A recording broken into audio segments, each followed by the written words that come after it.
Okay, in this video we are going to start talking about bonding. Um, Bonding is definitely the unit that isn't like all the others when it comes to Chemistry 20, and that's because there really isn't much math in it. Okay, this is going to be our theory unit. So some of this that we're going to talk about today, you might have seen a little bit in Science 10. I know some Science 10 teachers do this, but some also don't, and that's totally fine. But yeah, so let's get started with some bonding. So you're going to find that we spend a lot of time talking about electron dot diagrams, and that's because we draw a lot of diagrams in bonding, because we're trying to show what our molecule looks like, ideally at a three-dimensional level. We're going to work our way up to it. But yeah, we're trying to show what it looks like. So when we are drawing dot diagrams, we're always going to have our chemical symbol, right? So you can see how down here we kind of have all our different symbols, right? We kind of just picked a period on the table and went across it. So we have sodium, magnesium, aluminum, kind of keep going. So when we're drawing dot diagrams, we always start with the chemical symbol. Then what we do is we start to draw our valence shell electrons. So we only draw valence shell electrons. We don't draw all the inner electrons, and that's because it's only our valence shell electrons that are going to participate in bonding. So when we look at our periodic table, so when you look at that periodic table, you'll notice that there's group numbers that go across the top, right? So it goes 1, 2, 3, and then if you're going to skip over to the next page, then it kind of goes 10, 11, 12, 13, 14, and so on. So back when we were doing Science 10 review, when we were talking about electrons, we basically said that we tended to focus on the first three periods, right? So period 1 would be going across the first row, period 2 would be the second, period 3 would be the third. And that's because electrons, once we get past that point, start to do wonky things, right? So again, if you remember, we talked about orbitals when we were reviewing, talked about how the first orbital holds 2, and then it's 8, and then it's 8, and then it gets wonky. So when we are trying to determine valence electrons, you can use the group number when we are dealing with the first three periods to help you figure out how many valence electrons they have. So anything in in group 1, is going to have one valence electron. So if I'm drawing hydrogen, lithium, sodium, potassium, any of those, I'm going to do one dot because it has one valence electron. Anything in group 2, it's going to have two valence electrons. Then we kind of skip group 3 through to group 12, and that's because those are our transition metals, and we talked about how their electrons look a little different. Then we skip over to group 13. And so once we get into the double digits, what you find is it's just the last number of the group number that we are interested in for valence electrons. So when I look at boron, it is in group 13, so that means it has 3 valence electrons. If I was looking at carbon or silicon, group 14, so 4 valence electrons. Okay, so you can use the last digit of the group number, or if there's only one number in the group number, like group 1 and group 2, to tell you how many valence electrons there are. So to be able to complete your dot diagrams, you have to know how many valence electrons there are, because that's what is going to determine how many little dots you're going to draw. So sodium was in group 1. It has 1 valence electron. Okay, when we draw our valence electrons, they go in a very specific order. So we always start at the top. So if we only have 1 dot, it goes here. Then we go to magnesium. It has 2 valence electrons. So 1 goes on the top, 1 goes on the right. So we kind of fill clockwise. Then you get to aluminum. It has 3. So 1 on the top, 1 on the right, 1 on the bottom. Silicon has 4. So the top, the right, the bottom, and the left. So if you have 4 or less, every electron should be going in as an unpaired electron. We are only going to start to pair our electrons when we get past 4. So once we hit 5, which is what we have for phosphorus, we now have to draw 5 dots, but we only talk about 4 spots. So we're going to start to pair up in the top location because that's where we put it first. Then you go to sulfur, you're going to pair up on the side, the right side. You get to chlorine, you're going to pair up on the bottom. And then you get to argon, which is our noble gas. And noble gases are going to have that full valence shell all around it, okay? And that's why they tend not to react, right? Remember we talked previously about the octet rule and how everything wants to get a full valence shell of 8. Well, everything wants to be like its nearest noble gas. So chlorine wants to fill this little empty spot. Sulfur wants to fill 2. Phosphorus wants to fill 3. Silicone needs to fill 4. And then once we get to these ones over here, right, if you think about it, you know by now that metals tend to lose electrons. They always form positively charged ions. And that's because the easiest way for sodium to get an electron configuration that looks like it's noble gas isn't to gain 7, it's to lose this 1, okay? So everything that we do in this unit is really going to require you to draw your dot diagram. So formula, figure out how many valence electrons, start at the top, and then start going clockwise. I'm backwards to the camera, so hopefully that's going clockwise. And then start pairing up if you have more than 4, okay? Again, pairing up going in that clockwise fashion. So octet rule, I mentioned that before in that last slide, tells us that everything wants to get a full valence shell. So when we first talked about it, we did talk about a couple of exceptions, and some are obvious, right? We talked about hydrogen and helium, how because they're in the first period, they actually want 2 electrons instead of 8. The other big one that you're going to want to make sure that you are familiar with when we are in this unit is going to be boron. Okay, so boron has the symbol of just a B. So what's special about boron is it only wants 6 electrons, okay? It doesn't want 8 or 2 like everything else does, it only wants 6.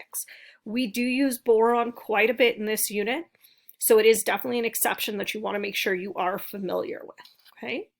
So why the octet rule matters? Well, it helps us decide whether we're going to make an ionic molecule or a covalent molecule, right? Again, thinking back to when we reviewed Science 10, an ionic molecule was when we transferred the electron, because that was the easiest way to gain a full valence shell. But in the case of a covalent molecule, we said we were sharing electrons because there was too many to lose or too many to gain, okay? So as we go further through a unit, definitely going to spend a little more time talking about what that looks like and obviously drawing what that looks like.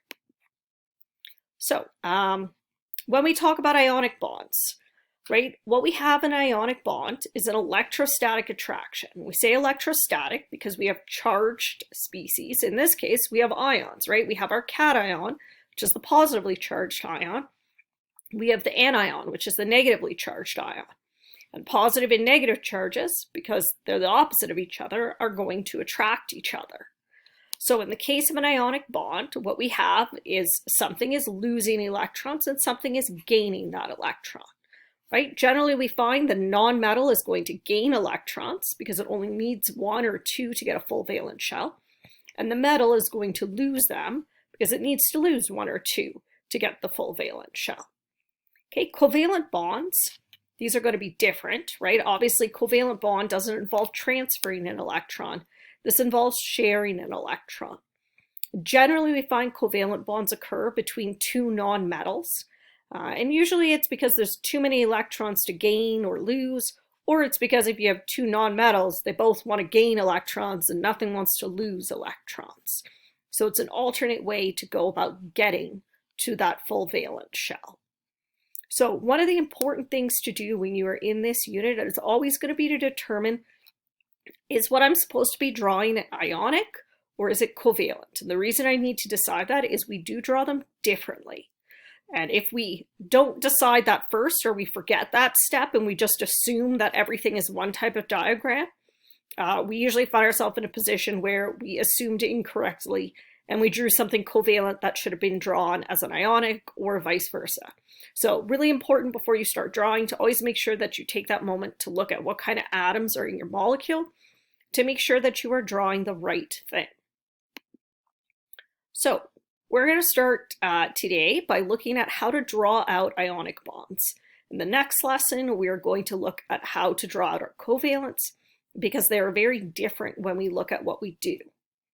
So when we are dealing with forming ionic molecules, we are going to be transferring electrons.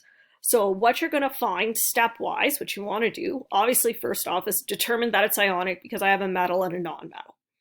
Then what I want to start by doing is drawing the dot diagram for one of each of those atoms.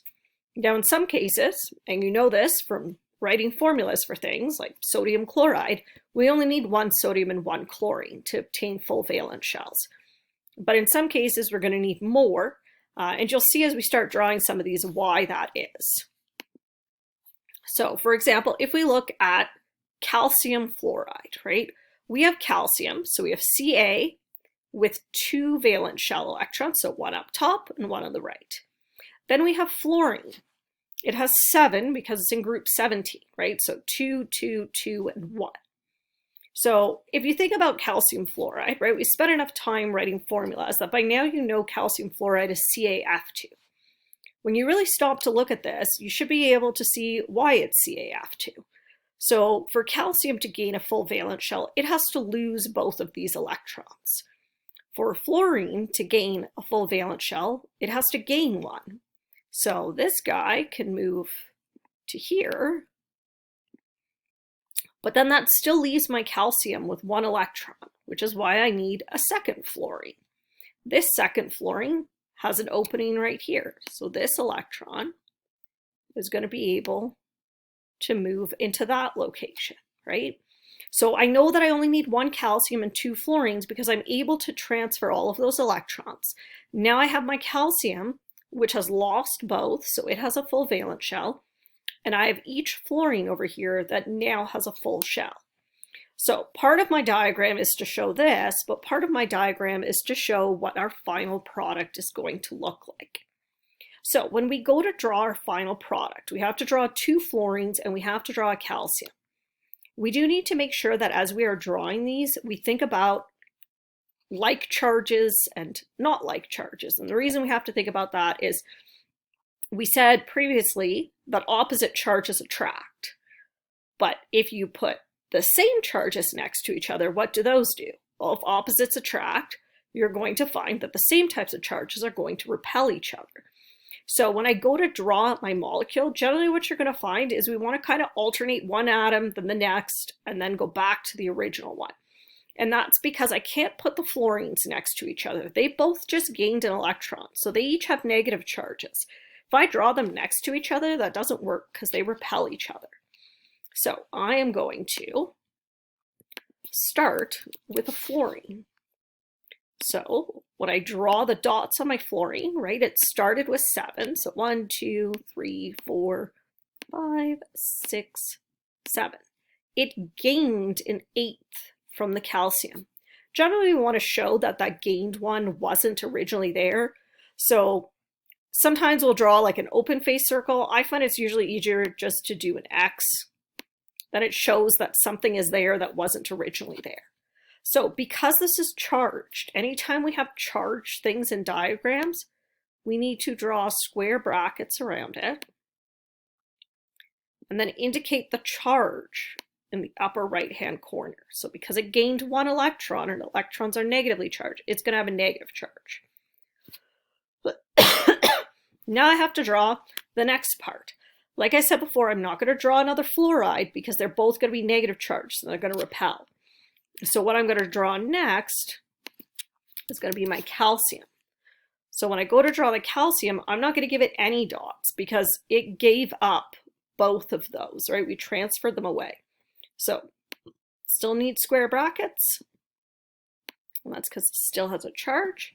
Because it lost 2 electron, it is going to be a 2+, right? And that matches up with what you have on your periodic table. So it's not really anything different. Okay, now we got to draw the last fluoride ion. I technically have 3 options of where I could draw it. I could draw it above the calcium, I could draw it to the right of the calcium, or I could draw it below. It really doesn't matter where you draw it. I find usually you guys tend to just go in a line. Normally the only time you don't do that is when you run out of space at the end of your page and then you guys kind of start turning it like either up or down, which is fine too.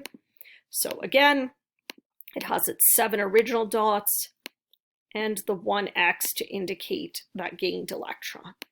Okay, square brackets, and then our negative charge. Okay, then there's another example for you here. We have potassium with sulfur. So again, we have potassium. So we have our K. It has just the one dot because it's group 1. We have sulfur, which is in group 6, so it gets 6 valence electrons. So it's ionic. I know it's ionic because potassium is a metal and sulfur is a non-metal. So we have this guy. Hold on, let me just change the color so it stands out. It's going to fill in the one gap. But then I see I still have another gap, which is why I need to use a second potassium so that I can fill in that gap. Okay, once we've filled in the sulfur, we've emptied all of these, then we know that we have moved all the electrons that we have to move. So in this case, because I have 2 K's and 1 S, when I draw out my formula, I'm going to do my K, then I'm going to do my S, then I'm going to do my K. So again, I can make sure that those opposite charges are next to each other. So we're going to do our K, some brackets, with a plus, and then we are going to have our S. Okay, it's going to get 6 dots, 1, 2, 3, 4, 5, and 6, because that's what it started with, and then it's going to get 2 X's in those open spots. Okay, you want to make sure that the X's actually go into these open areas. Sometimes you guys switch it around and you put all 6 dots and then you put 2 X's over here. We don't want to draw it that way because that's not actually how it happens. Okay, so make sure that your dots are all where they originally were in your original diagram, and your X's are going into what were blank spots. Okay, so square brackets. In this case, the sulfur gained 2 electrons, so it's going to have a 2 negative charge. And then to finish it off, we have our last K. Again, no dots because we moved the electron away from it. So square brackets and a plus. Okay, so this is how we draw ionics. You can either figure out ahead of time based off of what the name is, what the formula is going to be, and then you're going to know how many of each you need. Or you can start with 1 and 1 and kind of see, okay, well, I still have another one here. It needs to go somewhere, so I'm going to need a second one. And then kind of just keep adding to it until you see that you have transferred all of the electrons from the metal to the non-metal, and that you have filled up all the openings on the non-metal. When you draw your final diagrams, you should always have either 8 or nothing. If you have a different number than 8 or nothing, then your molecule doesn't actually work and you want to go back and fix it, okay? So this is kind of your intro to bonding, looking at how to draw those ionic molecules. So you should now be able to start working in your bonding booklet on some of those starting worksheets that have to do with drawing ionic molecules.